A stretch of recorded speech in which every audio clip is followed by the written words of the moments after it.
I have this to say to the modern young girl, gentlemen. Be free, express yourself. Take your life in your own hands and mold it. The world will try to rob you of your freedom, but fight for it. It's all you have to live for. Just relax. That's all for the modern girl, gentlemen. What else? Ask me anything.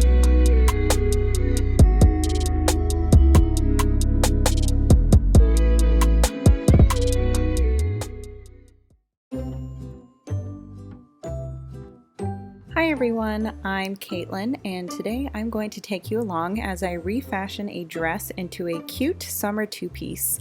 This started out as a dress from J. Crew that I got for free as a hand-me-down from my mom's friend's daughter.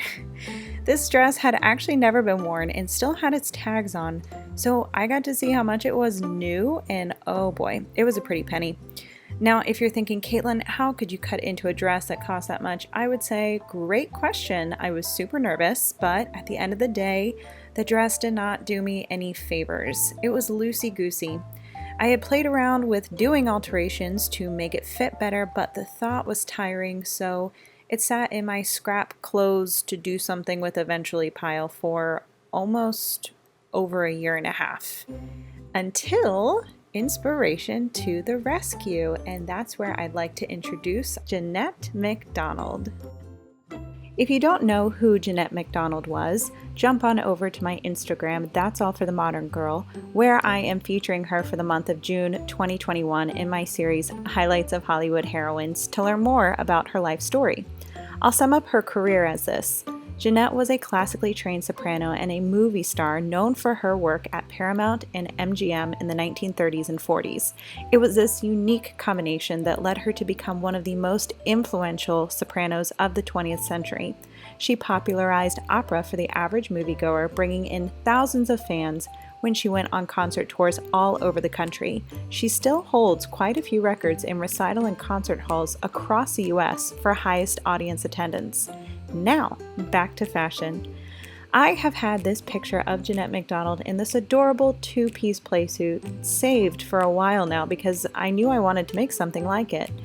What I like about Jeanette's look here are the feminine touches here and there. The high waist, mid-length skirt combined with the ruffled crop top was so flattering and it really looked like great fun to wear. Casual but put together, playful and smart. And this dress was perfect for that. Oh, before we get started, it's been a couple weeks since I actually transformed this dress into this playsuit, and in that time, an interview with Jeanette was uploaded to YouTube where the interviewer specifically asks Jeanette about style, and I was giddy with excitement over her reply because what she said is what I've been saying this whole time, and I just love it. So I would like to share that with you. Here we go. Jeanette MacDonald, you're a very well-dressed woman. Our question for the day is, should a woman buy a new wardrobe every year? Oh, good heavens, no. Oh, I think this would be a tragedy. First of all, if you buy clothes that are good materials, it would be criminal to give them away or throw them away or tear them up or I don't know what, when they are good materials. And most times the styles hang over pretty well anyway. And I think it's great fun to refashion them. Also, I suppose being Scottish, it gives me a great sense of feeling that I've almost cheated somebody. Oh, delightful.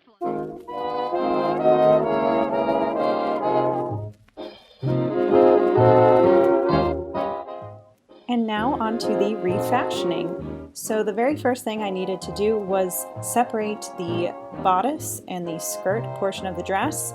So I am ripping out the seams here, and this took me a long time. For your viewing pleasure, I have sped up the footage by about 800%. However, this took me a long time to separate, and one of the main reasons was because it was actually really well constructed. There were 3 seams that I was going through in order to separate these two pieces. Oh, here you go, and I also am including a real in-time clip of how slow I was going. Again, because I was ripping through 3 seams and I wanted to make sure that I didn't catch any of the beautiful embroidery or anything else on the dress that should not have been ripped. So once I was able to get those separated, which again took a little bit of patience, but once I was able to do that, the only thing that was holding these two pieces together was the invisible zipper, which I did not want to get rid of, because if there's already a zipper there, I don't want to put one in. So I preserved the zipper for the skirt, and then I ripped the zipper out of the top. So this is now me just ripping through and separating the zipper piece from the top and preserving it on the skirt portion. Ta-da! And then there was a little bit of inner lining that you can see there as well.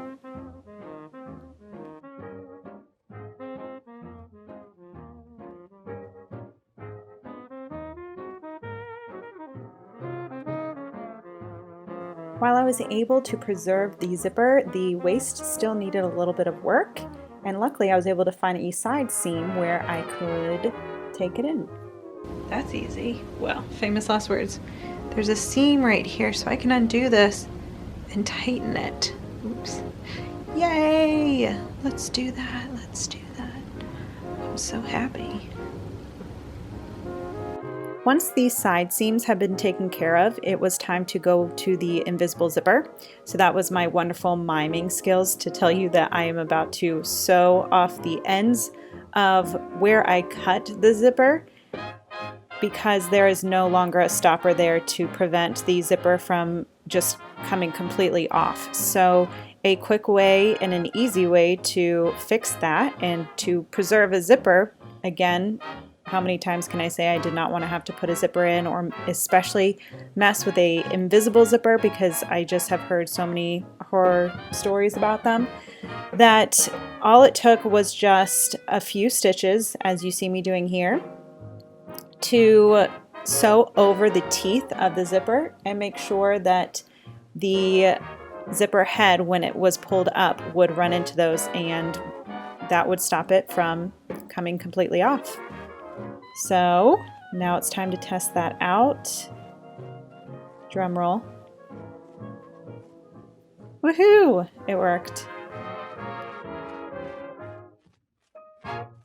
Saved the invisible zipper on the skirt. That makes me so happy.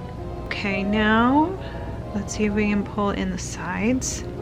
I'm going to take these side seams and open them, and then pull them in so that this will now fit my waist.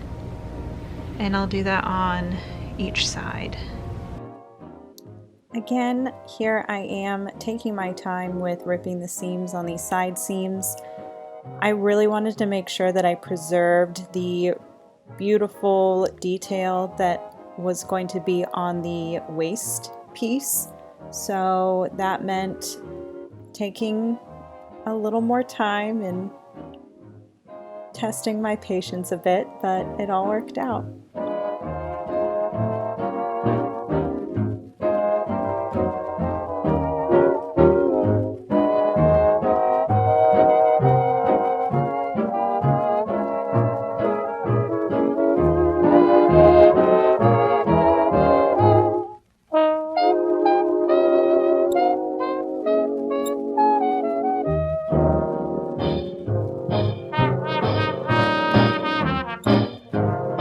Look at how sheer that is.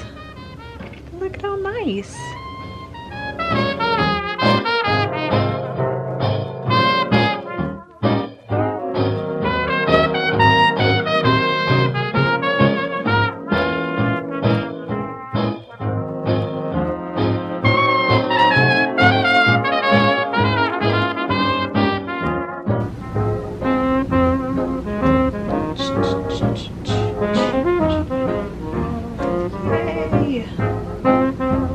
Very happy with that.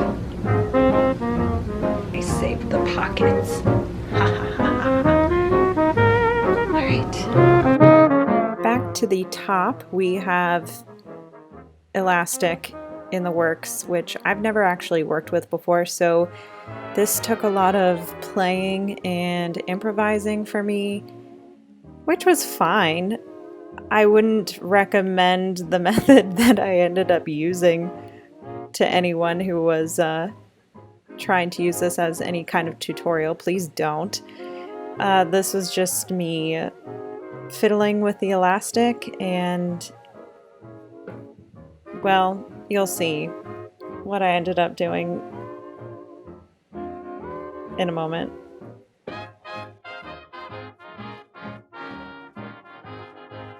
Most people would probably figure out their elastic before they attach it to their sewing machine, but not me. Okay, stretch it out, center point,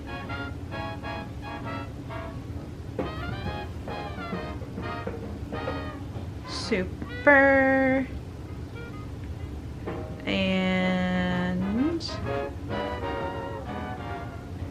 that's right. And then let's do it at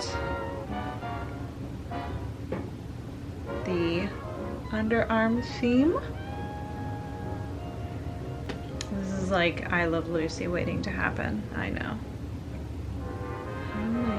This kind of works though, because the machine is holding it in place for me. Okay. Unorthodox. And not the Netflix show.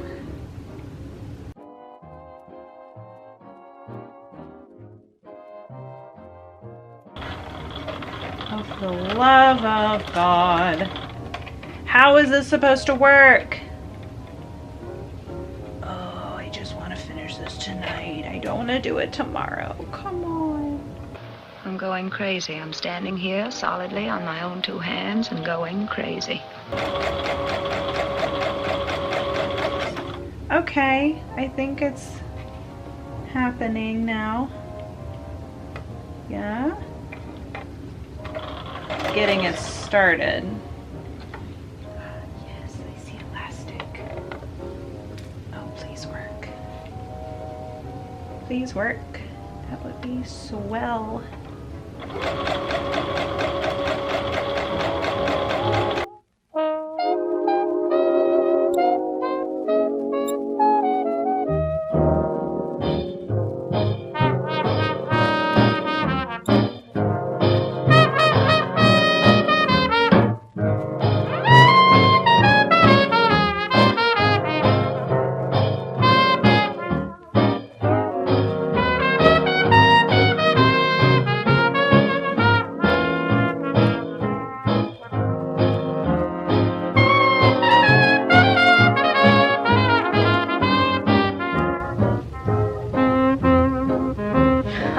It still has the original tag on it.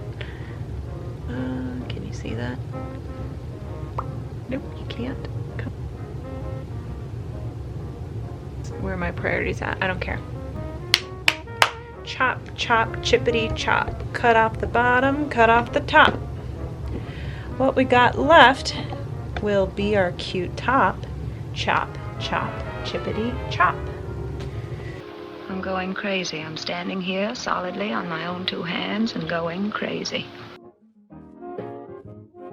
If you couldn't tell already, I was starting to get pretty antsy towards the end of this. I had never actually finished a project in a day. This was the first time, and I really wanted to say that I had done it. The only thing that was standing in my way was sewing up the back of the top and then sewing a clasp on, as well as cleaning up the waistline of the skirt. And I'm happy to say I got it all done. On, I don't know if you can see it. I'm sewing like right across this very skinny part of the embroidery.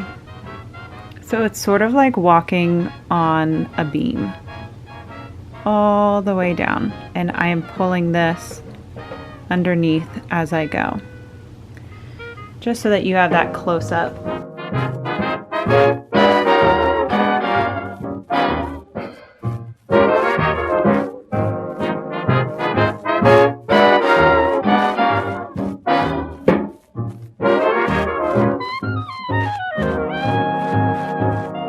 There we have it. The inner lining, which was flopping about, has been folded down and sewn across this little tiny embroidery line, this embroidered edge. Ta-da!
This is how I imagine this.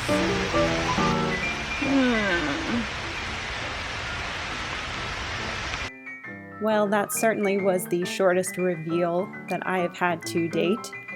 However, I'm glad that I was able to get some footage before that absolute torrential downpour began. I looked like a drowned rat by the end. So I hope you all enjoyed. Here are some before and after pictures of the dress. I will also include a side-by-side of my creation with the inspiration of Jeanette MacDonald's outfit. I do hope you all enjoyed watching this, and if you like what you saw and want to stick around, I encourage you to like and comment and subscribe. And I hope that I will see you in the next video.